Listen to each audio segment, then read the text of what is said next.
फील्डवर cameraman आहेत, Raut sir आणि Amol sir.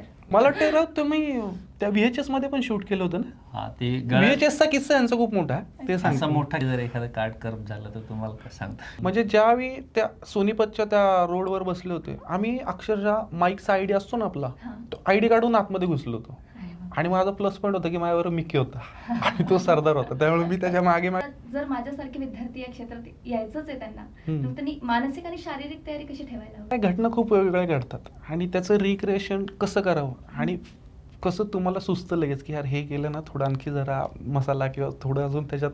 ती बातमी आली पेपरमध्ये तर ते असे छापून आले की एका व्यक्तीने एका दाम्पत्याला असं फसवलं. अच्छा. आता ही बातमी पेपरमध्ये लिहून आली, आता ही मीडियात कशी देणार, हा. व्हिज्युअलाइज कशी व्हिज्युअलाइज कशी करणार तुम्ही. तर मी एका मित्राच्या घरी गेलो, त्याचेच आई वडील घेतले. त्यांच्या आई वडील तो वडील होते, त्यांना ते साधूचा बनेनवर साधू वगैरे. आणि अशा वेळेस आपला कॅमेरामॅन बनण्यासाठी कोणते गुण असायला हवे?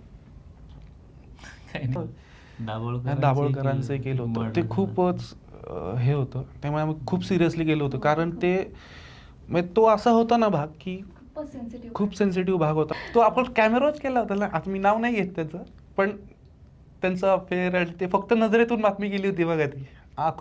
पण तुम्ही डोळे शूट करताय तर तुमचे डोळे उघडे पाहिजे, अच्छा. हे बघायसाठी की कोणाचे डोळे कोणाकडे आहेत. अच्छा. तर ते कॅमेरामॅनची हीच खासियत आहे की त्याचे डोळे तुमच्याकडे 3 डोळे असतात, अच्छा. तुमचे 2 डोळे, एक तो कॅमेराचा डोळा, तर तिन्ही डोळे वापरायचे तुम्ही ते.